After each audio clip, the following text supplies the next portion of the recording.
The importance of drug education and prevention.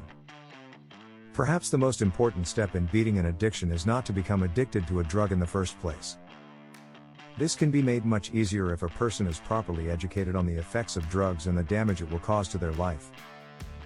You may be asking yourself, what good does that do me if I am already an addict? The answer is simply the fact that you may be able to help another loved one avoid addiction, such as your children or one of your friends. As well, getting properly educated on drugs will give you one more reason not to go back to them. This article will go over the importance of educating people about drugs and talking to them about drug prevention. Know what you are talking about. A great deal of drug prevention comes down to people being properly educated on the damages that drugs can and will cause to a person's body and life in time.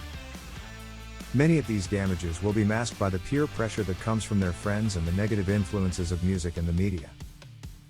It is important that you are properly educated on the dangers of drug abuse, whether you are trying to beat an addiction or are attempting to help someone else avoid one.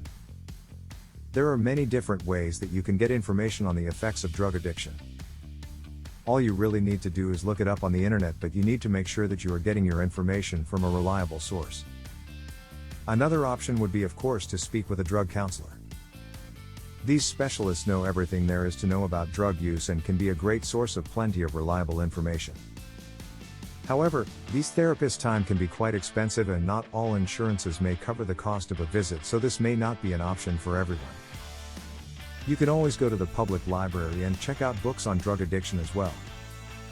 This is more affordable than seeing a counselor, and the information you gather will be just as reliable as the information the counselor has to offer. Remember, the first step in beating an addiction is not getting addicted in the first place. Make sure you are properly educated about the negative effects of drug abuse. It may seem like it is impossible to beat your addiction. Anything is possible if you approach it with the right set of tools and enough determination. One of the most important things you need to remember is that if you make a mistake and slip, it does not mean that you have failed, it simply means you have hit a speed bump. If you apply the tips that you have learned from this book, your road to recovery and your battle against your addiction should be much easier. Remember, you can do anything that you set your mind to.